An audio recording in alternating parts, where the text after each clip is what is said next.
Tuhan, kami bersyukur kepadamu di hari ini, hari Tuhan. Engkau mengundang setiap kami untuk boleh beribadah di hadapan-Mu, menyembah-Mu, memuji-Mu ya Tuhan. Tuhan, terimalah segala puji dan sembah kami yang hanya bagi Engkau, bagi kemuliaan-Mu. Dan saat ini Tuhan, kami mau duduk di kaki-Mu ya Tuhan, untuk mendengarkan firman-Mu. Tuhan, berbicaralah dengan jelas, kuasai seluruh diri kami, baik bagi hamba-Mu yang menyampaikan maupun setiap kami yang mendengarkan. Sehingga seluruh keberadaan diri kami sebagai murid Kristus boleh terus dikuasai oleh kebenaran firman Tuhan, diarahkan lagi oleh kebenaran firman Tuhan, diteguhkan lagi oleh kebenaran firman-Mu. Sehingga hidup kami boleh menjadi hidup yang kembali hidup bagi Tuhan. Berfirmanlah Tuhan, dan biarlah setiap kami boleh sedia mendengarkan Engkau. Dalam nama Tuhan Yesus, penebus kami yang hidup, kami berdoa. Amin. Selamat siang saudara-saudara, shalom. Kita bersyukur pada Tuhan untuk kesempatan hari ini kita boleh kembali merenungkan firman Tuhan. Mari kita membuka 1 Petrus pasal yang ketiga. Kita akan melanjutkan sermon series dari surat 1 Petrus. Kita akan membaca pasal yang ketiga ayat 1 sampai 7. Surat 1 Petrus pasal yang ketiga ayat 1 sampai 7. Saudara-saudara persilahkan membaca di Alkitab masing-masing. Saya akan membacakan bagi kita semua. Demikian firman Tuhan.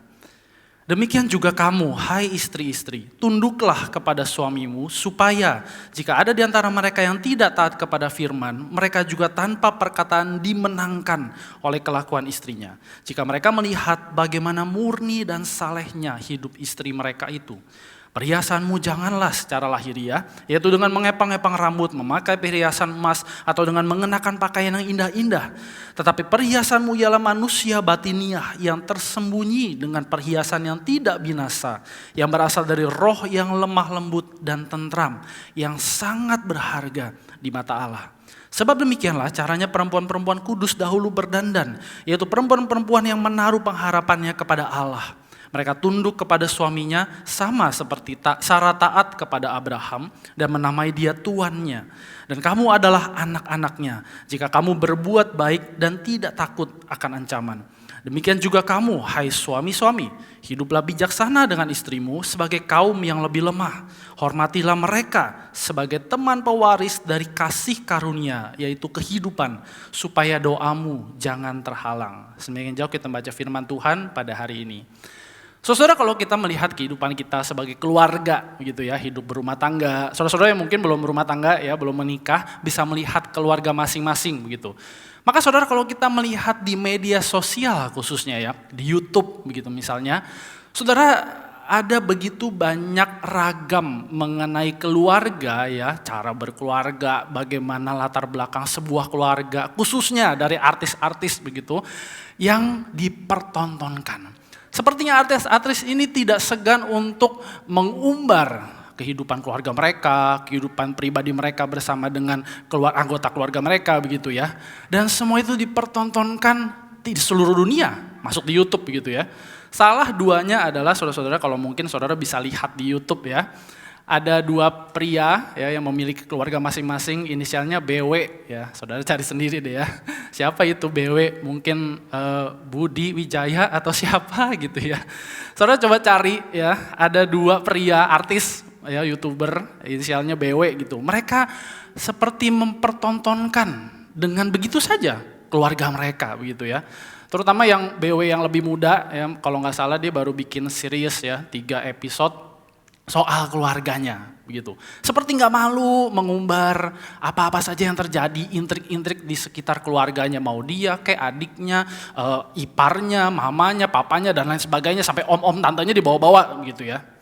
Nah saudara, kalau kita melihat hal-hal seperti ini, maka saudara, saya kira dunia ya, media sedang mendidik kita bahwa satu, rumah tangga tidak lebih dari sebuah drama. Ini reality show, bukan home. Keluarga ada untuk dipertontonkan dan ditonton oleh semua orang gitu ya. Kemudian yang kedua, dunia mendidik bahwa keluarga itu boleh umbar semua hal. Toh akan jadi konten, toh akan jadi views, jadi duit ya. Menarik sekali di mata masyarakat, jadi gosip begitu mungkin ya. Umbar saja semua tanpa tahu tujuannya apa. Mau umbar prestasi, mau umbar kekayaan, mau umbar relasi antar suami istri begitu ya. Tidak peduli tujuannya apa.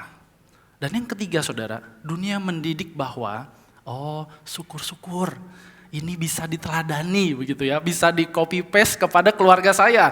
Kalau ada yang mau umbar kekayaan, waduh kayaknya bisa nih gue kejar dikit lagi nih, kekayaan gue sama kayak dia.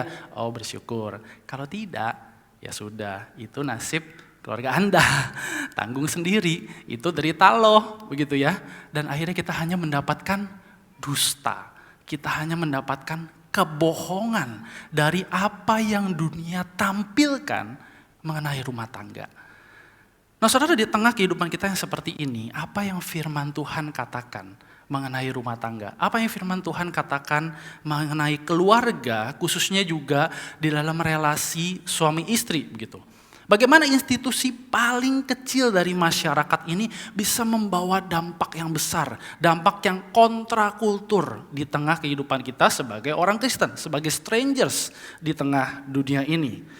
Nah saudara, mari kita melihat dari firman Tuhan, perikop yang kita baca pada hari ini. Saudara, sebelum kita masuk lebih dalam, di dalam pembahasan perikop yang kita baca ini, saya mencoba memberikan beberapa latar belakang gitu saudara-saudara ya. Saudara-saudara, di dalam kehidupan Petrus dan gereja waktu itu, saudara, peranan rumah tangga itu penting di dalam konteks hidup mereka begitu ya. Setidaknya karena dua hal. Yang pertama saudara, di dalam filosofi hidup orang Yunani, orang Romawi, kebiasaan-kebiasaan hidup mereka berumah tangga begitu ya. Tatanan rumah tangga yang baik menjadi dasar dari tatanan masyarakat yang baik. Institusi yang kecil menjadi dasar dari institusi yang lebih besar. Jadi pengaruh dari institusi yang kecil ini akan sangat besar bagi masyarakat luas. Kira-kira begitu saudara. Yang kedua, di dalam dunia Alkitab, perjanjian baru khususnya begitu. Rumah tangga atau keluarga adalah salah satu bagian masyarakat yang sentral, yang penting di dalam pelayanan dan pengajaran Tuhan Yesus. Kita juga bisa melihat di dalam narasi Injil Lukas dan kisah para rasul misalnya. Kita mendapati bagaimana rumah tangga, keluarga begitu ya, menjadi unit sosial terkecil yang melaluinya Injil tersebar. Lagi-lagi saudara lihat, yang terkecil di tengah masyarakat itu bisa memberi dampak yang begitu luas. Nah saudara-saudara, dengan pemahaman latar belakang ini, kita bisa melihat juga bahwa berarti keluarga itu bisa membawa dampak setidaknya dua.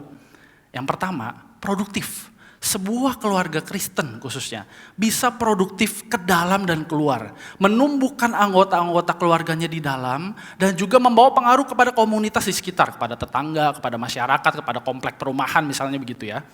Atau yang kedua, sebuah keluarga Kristen yang berlabel Kristen begitu ya, bisa menjadi konsumtif dan destruktif. Mengkonsumsi segala hal yang harusnya baik di dalam rumah tangga mereka, menghancurkan semua itu, dan akhirnya mereka memberi dampak yang buruk kepada tetangga mereka, kepada siapapun di sekitar keluarga mereka, kepada anggota keluarga yang lain, bahkan kepada masyarakat yang lebih luas. Nah saudara, karena itu kita perlu memahami apa yang esensial dari sebuah rumah tangga, dari sebuah keluarga. Dan saudara, mari kita mengingat kembali apa sih yang esensial khususnya yang Petrus sampaikan di dalam suratnya. Saudara, dua hal yang saya ajak kita untuk mengingat bersama, yaitu pertama dari pasal 2 ayat 11 sampai 12. Minggu lalu sudah disampaikan saudara bahwa ini adalah ayat kunci untuk memahami praksis-praksis kehidupan di dalam masyarakat luas dan juga di dalam rumah tangga yang akan kita bahas hari ini. Di pasal 2 ayat 11 sampai 12 di sana diingatkan bahwa kita sebagai strangers ada di tengah dunia yang hostile, dunia yang kejam, dunia yang mengajak kita untuk memerangi jiwa kita. Realitas peperangan rohani itu harus kita sadari termasuk di dalam rumah tangga kita, di dalam keluarga kita. Dan yang kedua saudara, di pasal 2 ayat 21 sampai 25. Di sana ada teladan Yesus Kristus, Tuhan kita, the suffering servant. Tuhan yang menghambakan dirinya, rela sampai mati, tunduk di hadapan Allah untuk menunjukkan kepada dunia, ini cara hidup yang baik, ini cara hidup yang indah. Bukan dengan mengacau, bukan dengan membuat hal-hal untuk kepentingan dia, tapi untuk kepentingan Allah demi masyarakat luas. teladan dari Kristus sebagai the suffering servant, itu yang harusnya juga ada di dalam kehidupan berumah tangga. Saudara, dua hal ini saya pikir dirangkum oleh Petrus ketika dia berkata demikian juga, likewise, in the same way seperti Tuhan kita, lakukanlah itu, gitu ya. Saudara perhatikan bahwa Petrus memakai frasa ini di ayat 1 pasal 3 dan juga ayat 7. Demikian juga istri-istri, demikian juga suami-suami. Dan mari kita lihat yang pertama, kita mulai dengan nasihat bagi para istri, bagi para mama-mama, begitu ya. Saudara, kalau kita lihat dari pasal 1 sampai 7, mama-mama itu dikasih nasihat 6 ayat. Sepertinya banyak sekali saudara ya. Apakah ibu-ibu, istri-istri itu melakukan kesalahan yang jauh lebih bejibun, perlu nasihat yang lebih banyak? Saudara, saya pikir Petrus nggak menganggap begitu ya. Tapi kita perlu ingat saudara bahwa di tengah konteks kehidupan istri-istri Kristen waktu itu, mereka ada di bawah tekanan. Khususnya ketika mereka memiliki suami yang tidak Kristen, saudara. Di sana mereka mengalami tekanan harus tunduk duk kepada suaminya. Mereka khususnya di dalam perihal beragama, kepercayaan, penyembahan begitu ya. Maka istri-istri ini wajib hukumnya untuk tunduk ikut kepada kepercayaan suaminya. Dan jelas ini hal yang akan menimbulkan ketegangan di dalam rumah tangga. Oleh karena itu, Petrus memberikan 6 ayat ini, mendedikasikan bagi para istri, bagi para mama waktu itu, dan juga bagi kita sekarang begitu ya. Dan saudara, dari 6 ayat ini ada 2 hal yang penting yang Petrus sampaikan bagi para istri. Mari kita lihat saudara ya, khususnya mungkin para ibu-ibu begitu ya. Saudara, yang pertama adalah ketika Petrus mengatakan demikian juga tunduklah kepada suamimu. Saudara, kata tunduklah ini sudah dipakai 3 kali termasuk di bagian ini begitu ya. Di pasal 2 ayat 13, 2 ayat 18 dan juga di pasal 3 ayat 1. Dan ini mengingatkan kita kembali bahwa ketundukan ini bukan ketundukan yang buta. Tapi ketundukan yang berdasarkan pada ketundukan Kristus di atas kayu salib. Ketundukan yang berdasarkan kepada Allah yang menghendaki setiap orang percaya untuk menjadi hamba Allah. Yang sudah dimerdekakan untuk berbuat baik. Ketundukan seperti ini yang kembali Petrus bawa untuk para istri-istri, untuk para mama-mama. Dan ketika ketundukan ini bisa dipraktekkan, khususnya di dalam relasi suami istri begitu. Saudara-saudara, di saat yang sama Injil Kristus sedang dikhotbahkan. Injil Kristus sedang diberitakan melalui ketundukan para istri ini. Karena ketundukan ini adalah ketundukan karena Allah. Bukan karena paksaan manusia, paksaan suami, paksaan keluarga, kondisi tertentu, kepentingan tertentu begitu. Dan akhirnya membawa para istri untuk menjadi sama dengan dunia, bukan. Tapi ketundukan yang berdasarkan ketundukan kepada Kristus dan karena Kristus. Dan saudara, mungkin ibu-ibu waktu itu bertanya, loh apa hasilnya bagi saya? Loh suami saya loh tiap hari pukulin saya. Suami saya tiap hari merendahkan saya. Anak-anak saya jadi gak bisa menghormati saya. Apa yang saya dapatkan? Saudara, Petrus mengatakan buahnya adalah dimenangkannya jiwa suami-suamimu, kata Petrus. Nah saudara, kata dimenangkan ini mengandung nuansa misionaris. Seakan-akan para istri di dalam ketundukannya itu diutus untuk menjadi misionaris di tengah keluarga mereka, di tengah rumah tangga mereka, untuk memberitakan Injil kepada suami mereka, kepada anak-anak mereka, melalui cara hidup mereka yang baik itu, melalui ketundukan mereka seperti Kristus tunduk kepada Bapa. Dan ini saudara yang menjadi buahnya. Dan suami-suami akan melihat, bukan cuma nonton, bukan cuma watch, oh bagus juga kelakuan istri saya begitu, enggak. Tapi mereka menyaksikan, ini beda.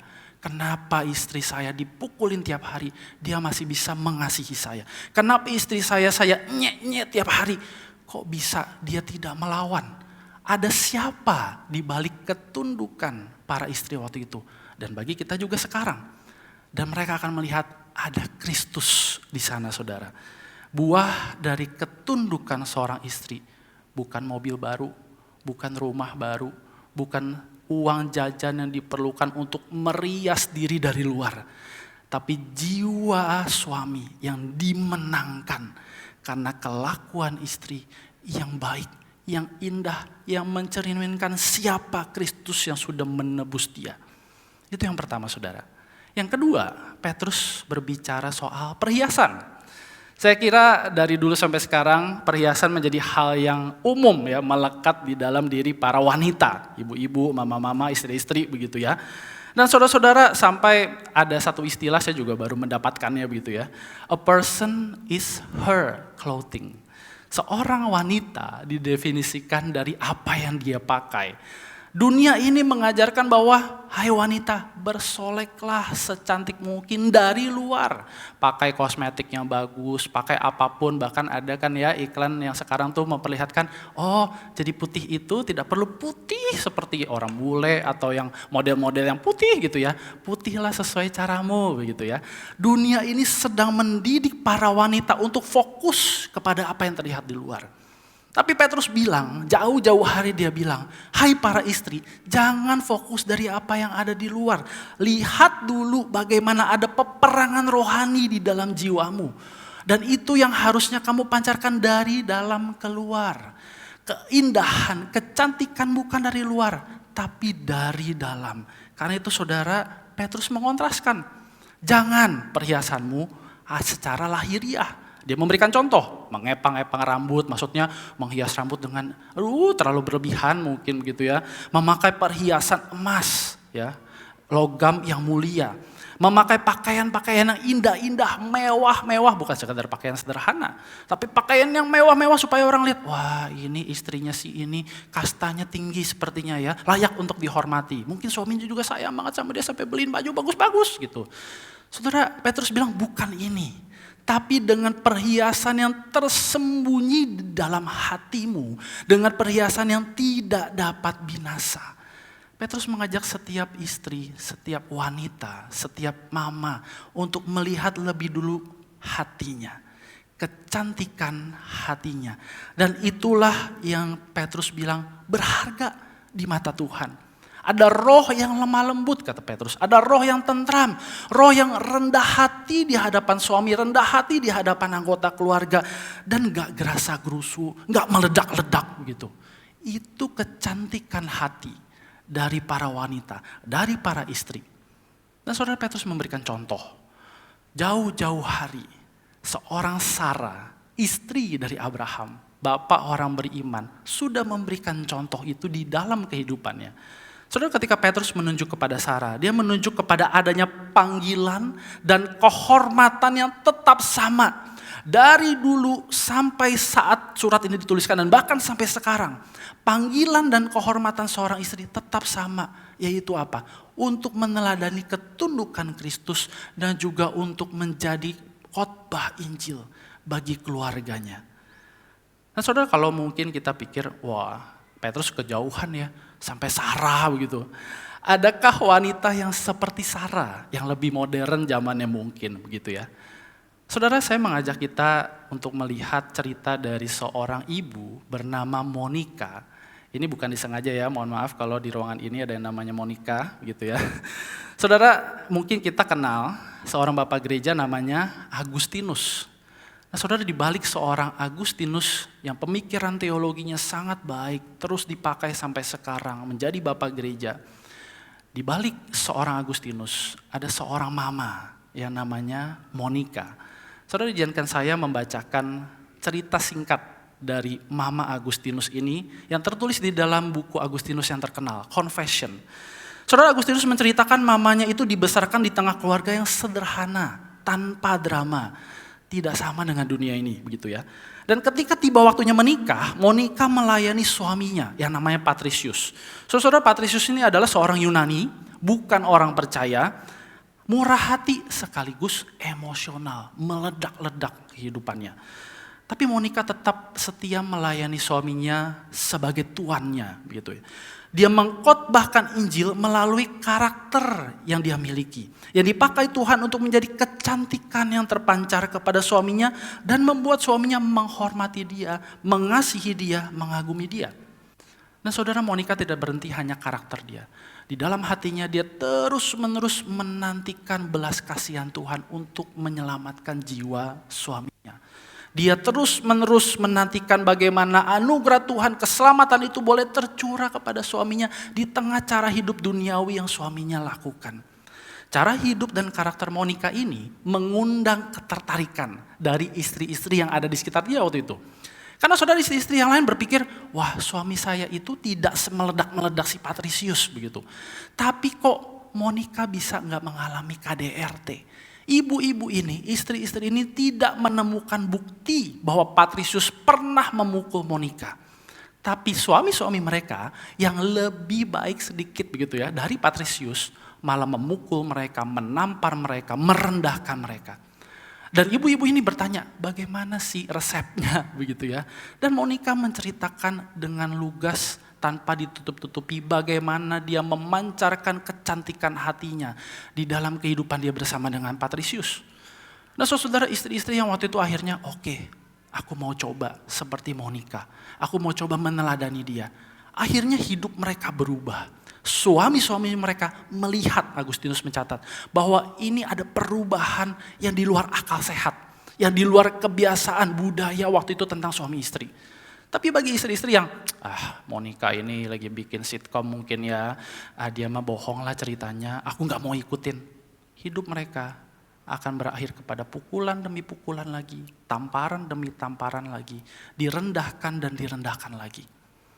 Dan saudara, Monica tidak berhenti hanya menunjukkan kecantikan hatinya kepada suaminya. Hal yang menarik ketika Monica juga menunjukkan kecantikan hatinya kepada ibu mertuanya. Mungkin bagi saudara-saudara yang menikah ya, relasi istri dan mertua begitu ya, menantu dan mertua itu kadang-kadang cukup kompleks begitu saudara ya.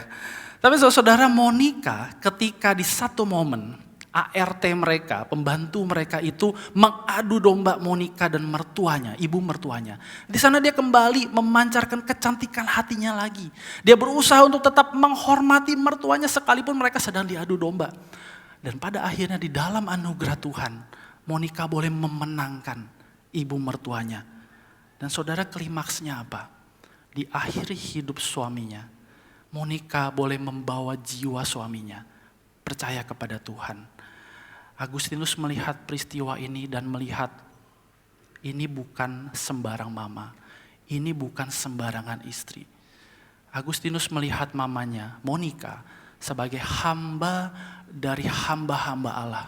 Istri yang betul-betul setia menundukkan hatinya, merendahkan hatinya di hadapan suaminya terlepas apapun yang suaminya lakukan. Istri yang tetap melihat kepada Kristus yang dia percaya. Mama yang terus-menerus mengeluarkan air matanya di dalam doa untuk mendoakan anak yang sedang berkanjang di dalam dosa. Agustinus menyaksikan, tidak hanya menonton. Dia menyaksikan itu semua di dalam diri mamanya. Nah saudara, saya kira inilah apa yang dikatakan Amsal pasal 31 ayat 30 sampai 31. Kemolekan adalah bohong, kecantikan adalah sia-sia. Tetapi istri yang takut akan Tuhan dipuji-puji. Berilah kepadanya bagian dari hasil tangannya, biarlah perbuatannya memuji-muji dia di pintu-pintu gerbang. Saudara, sampai sini mungkin kita yang menjadi mama atau istri begitu ya, ketika mendengar kesaksian dari Monica atau mendengar firman Tuhan yang bagian istri 6 ayat itu ya, berpikir, ini memang tekad saya. Atau kita melihat, saya sudah on track nih, cocok nih ya. Mungkin mulai senggol yang duduk sama suami ya, atau pasangannya senggol-senggol, tuh aku kan udah kayak gitu ya. Atau sebaliknya, bapak-bapak, suami-suami, pasangan yang laki-laki begitu ya, melihat pasangannya, kamu coba teladani Monica sedikit begitu ya, teladani Sarah, dengar tuh firman Tuhan begitu ya. Tapi saudara, ini saatnya bagi para bapak-bapak ya, para suami untuk mendengar apa yang firman Tuhan sampaikan. Last but not least, akhirnya kita sampai kepada bapak-bapak ya, kepada para suami. Ada 3 nasihat di dalam 1 ayat yang Petrus berikan saudara. 3 nasihat yang harus diperlakukan sebagai satu kesatuan, tidak bisa dipisahkan. Saudara, yang pertama, Petrus mengatakan demikian juga para suami, demikian juga bapak-bapak, mari hidup untuk mengutamakan kepentingan bersama dengan istrimu. Hiduplah dengan bijaksana. Maksudnya apa? Lihat istrimu, bukan hanya sekedar ini orang lemah, lebih lemah dari saya, tidak patut untuk dihargai. Justru kalau ketika kita melihat istri kita lemah, istri kita tidak berdaya, perlu pertolongan, makin kasihi dia, makin hargai dia, hormati kehidupannya.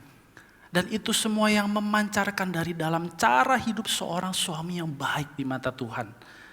Cara hidup yang kontrakultur dengan waktu itu dan juga di masa kini, saudara. Dan yang kedua, Petrus mengatakan, lihat, suami istri sama-sama umat Tuhan.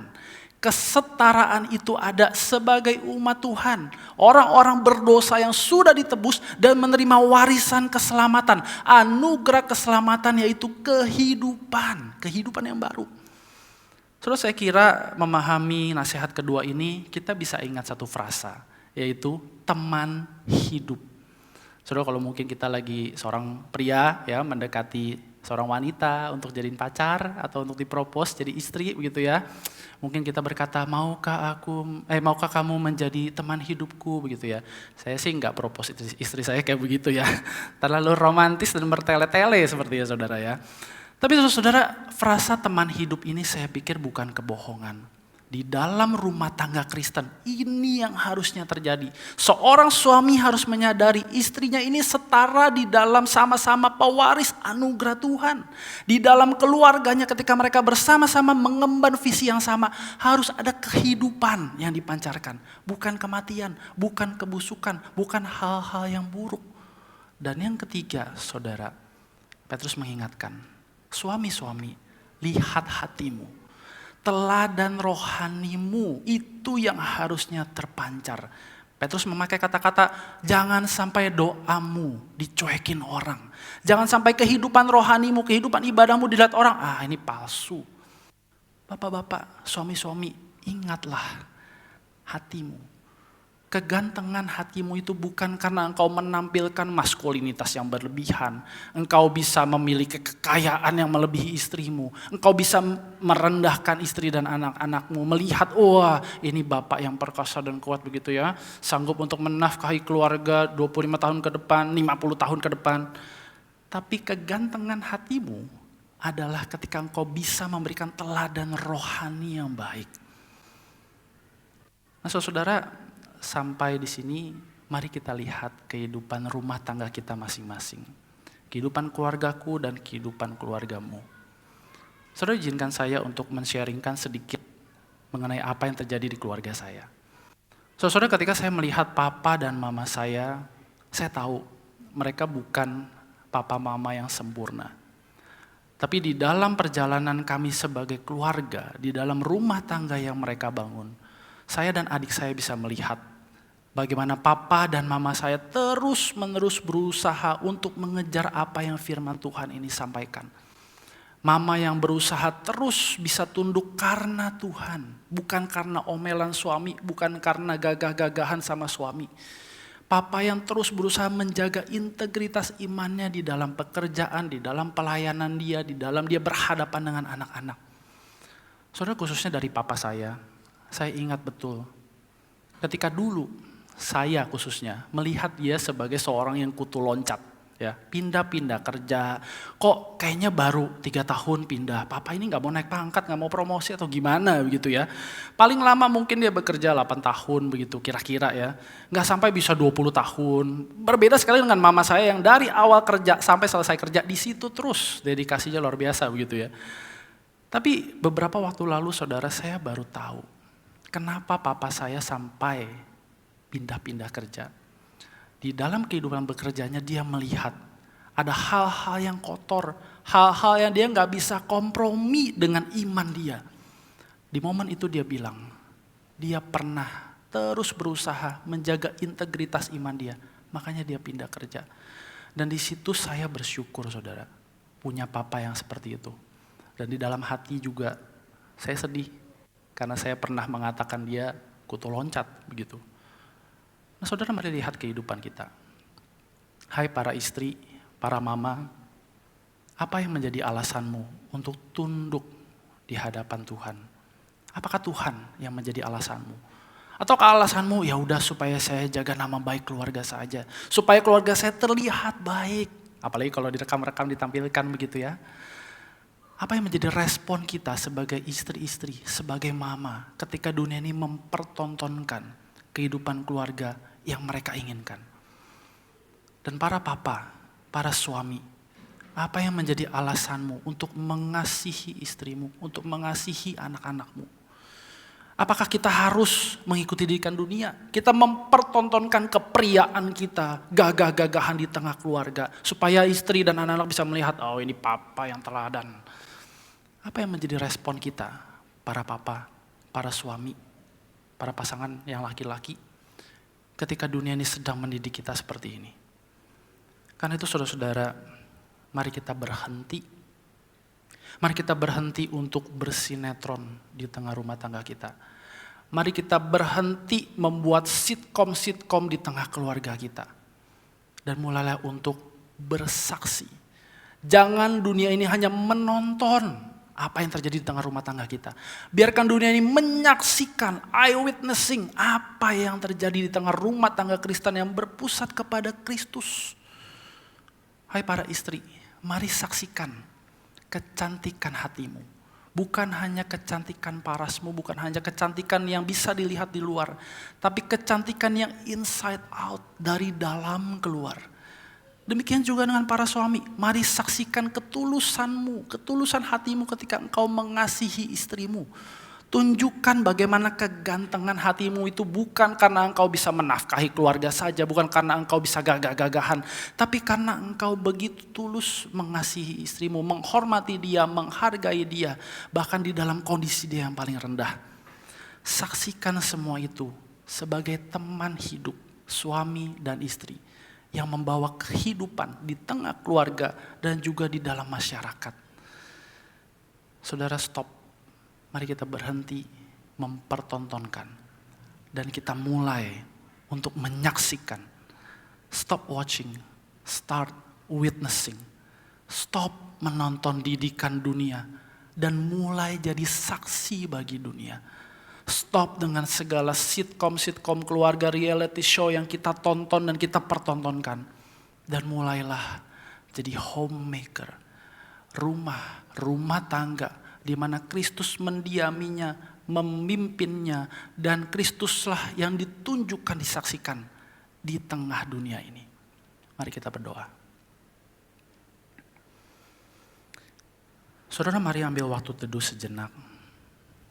Dan kita merefleksikan firman Tuhan melalui pertanyaan-pertanyaan refleksi ini. Dan saudara, saya mengajak bagi setiap kita, jika kita datang bersama dengan istri atau suami, dengan anak-anak, mari kita berdoa bersama dengan mereka. Mari kita rangkul mereka atau genggam tangan mereka.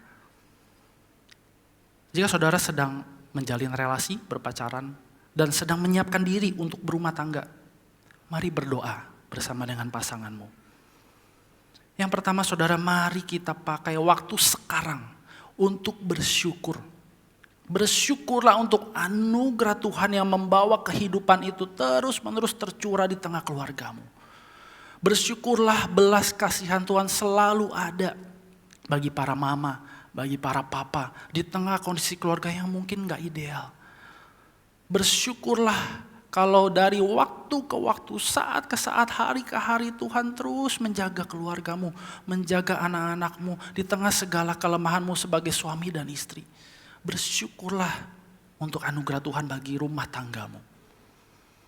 Dan yang kedua, saudara, mari sebagai suami istri, sebagai keluarga, sebutkan setidaknya satu tekad di dalam doamu. Bagaimana engkau mau menjadi rumah tangga yang memancarkan keindahan itu. Keindahan Kristus, ketaatan Kristus, kasih Kristus. Sebagaimana dia mengasihi umatnya, gerejanya. Kasih itu juga terpancar, ada di dalam rumah tanggamu. Mari datang kepada Tuhan di dalam doa.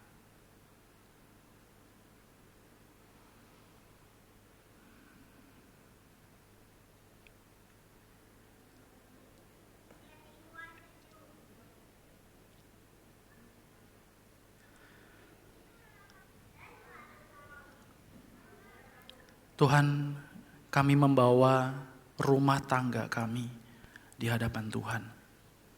Kami membawa suami kami, istri kami, anak-anak kami di hadapan Tuhan. Tuhan, lihatlah kedalaman hati dari rumah tangga kami. Tuhan, ampuni kami ketika selama ini kami mengabaikan teladan Tuhan. Kami berusaha untuk membangun rumah tangga dengan cara kami. Dengan cara yang dunia pertontonkan. Menerima didikan dunia dan bukan didikan Injil. Tuhan ampuni kami. Dan Tuhan mampukan kami. Untuk kami boleh menghidupi rumah tangga, keluarga yang meneladani pengorbananmu, kasihmu, belas kasihmu, anugerahmu yang membawa kehidupan di tengah keluarga kami, di tengah rumah tangga kami. Sehingga Tuhan tekad kami, pakai keluarga kami, pakai rumah tangga kami di tengah segala kelemahan dan keterbatasannya untuk boleh menjadi saksimu. Kami mau menjadi homemakers, orang-orang yang membuat rumah tangga kami layak di hadapan Tuhan dan layak untuk menjadi saksi Injil di tengah dunia yang berdosa ini. Di tengah masyarakat, bagi tetangga kami, bagi orang-orang keluarga yang belum kenal Tuhan. Sehingga mereka boleh melihat Kristus yang menjadi kepala dari keluarga kami. Yang memimpin keluarga kami. Yang menguasai dan terus-menerus berbelas kasihan atas rumah tangga kami. Tuhan dengarlah doa kami. Dalam nama Tuhan Yesus, Sang Kepala Keluarga, kami berdoa. Amin.